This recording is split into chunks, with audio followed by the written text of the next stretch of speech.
Afloat with Henry Morgan.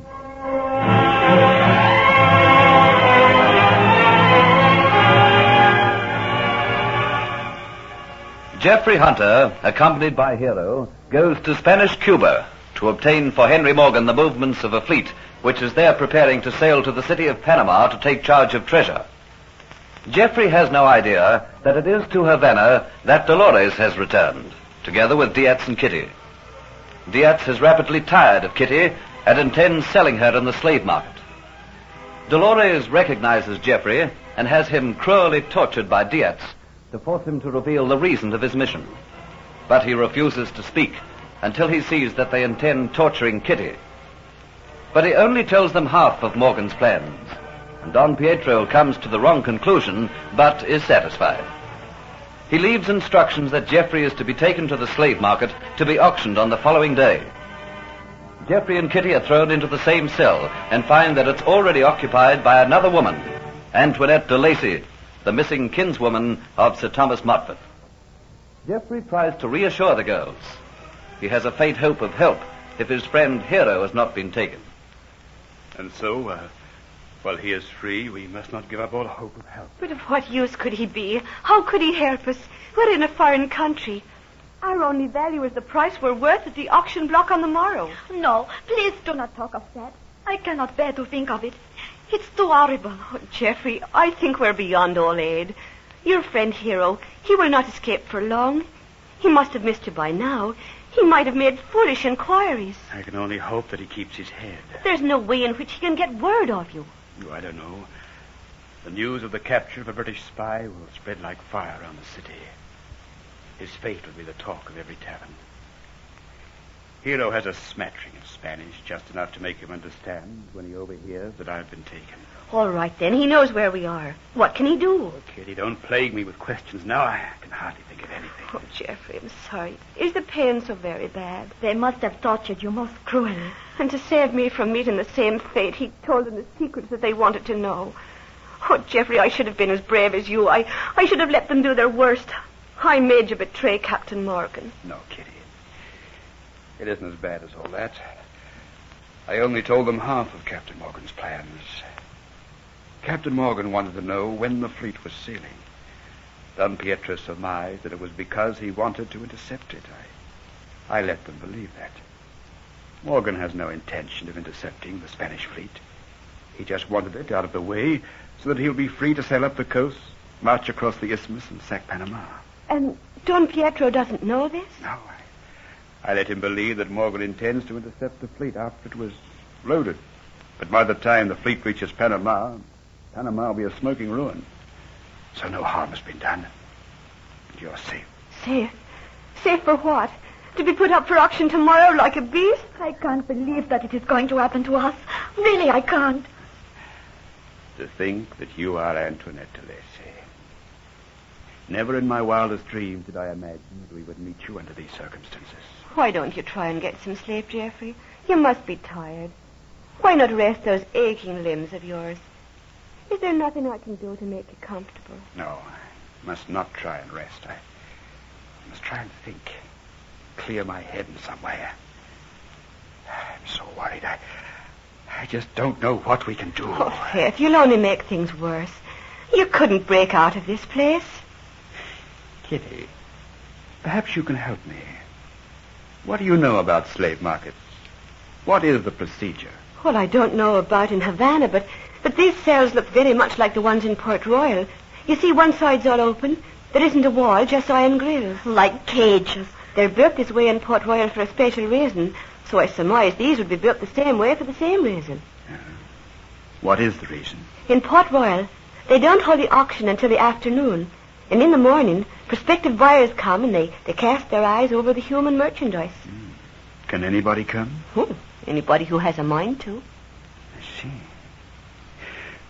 Well, Kitty, what you tell me gives me food for thought. If only I could stop my head aching. Now, you two girls get some sleep. Tomorrow you'll need all the strength you can gather in order to face your ordeal. I want to lie here in the darkness and think about things. The whole of our future depends upon the capricious Lady Luck.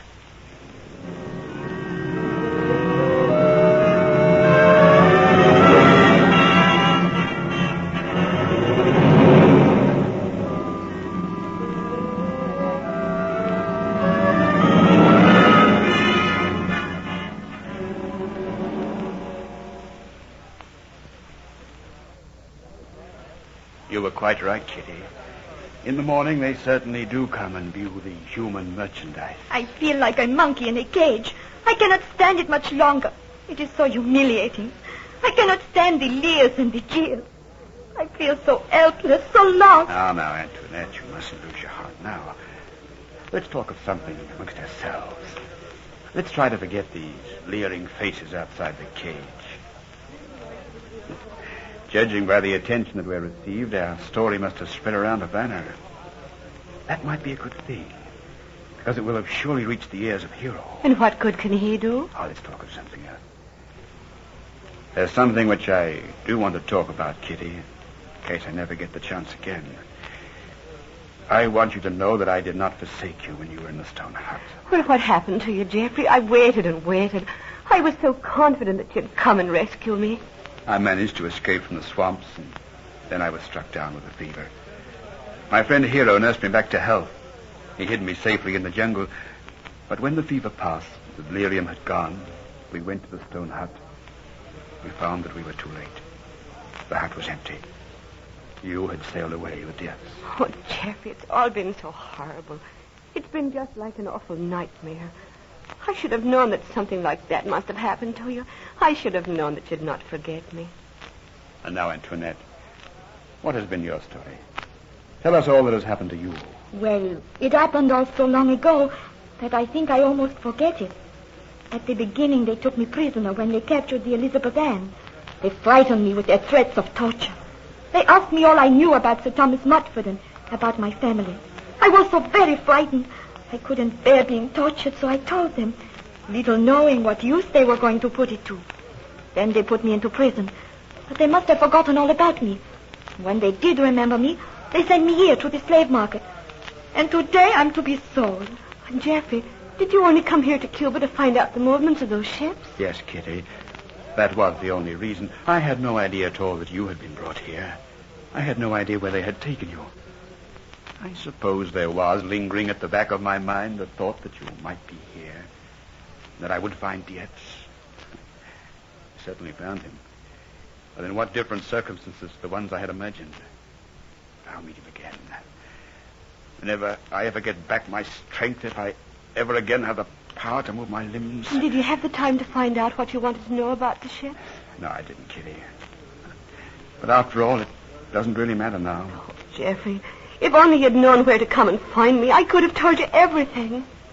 You know when the fleet is sailing? Sure I do. Dietz told me. He's sailing away with them. That's why he thought he'd sell me. He'd grown tired of me, and he didn't see why he should have to keep me in food while he was away. Swine. When are the ships sailing, Kitty? Well, let me see now. It was 3 days ago that he told me that. Why, it must be in 5 days' time. Yes, that's right. In 5 days' time, Jeffrey, the fleet's sailing out of the harbor. Dietz with them. And that is the very information that I wanted.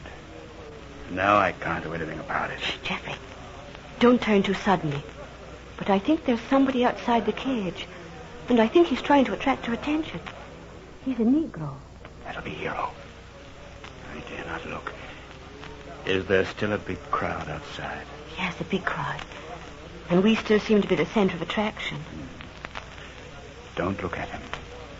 And don't, whatever you do, give any appearance of recognition. Now, can you two girls help me to one of the corners of the wall? Yes, just up there against that grill. That's right. Just move me as though you were trying to make me feel more comfortable. You take him under the other armpit, Antoinette, and I'll take this side. Oh, Kitty, go carefully. That's all right, Jeffrey. We can't help it if we hurt you.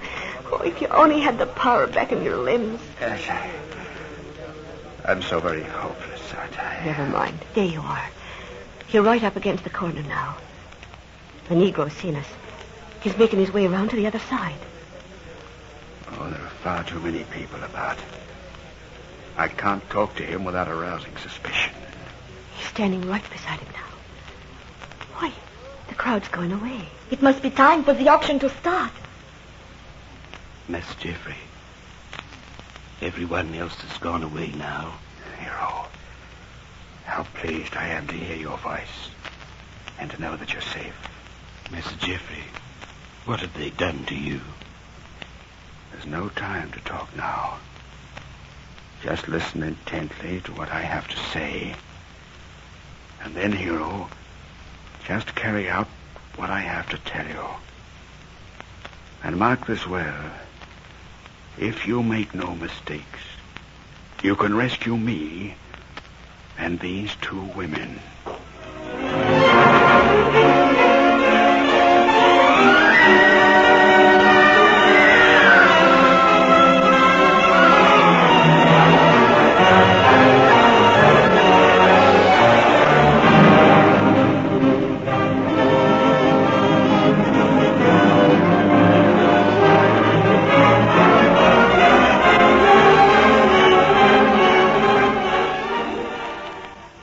What is it that Geoffrey has to tell Hero?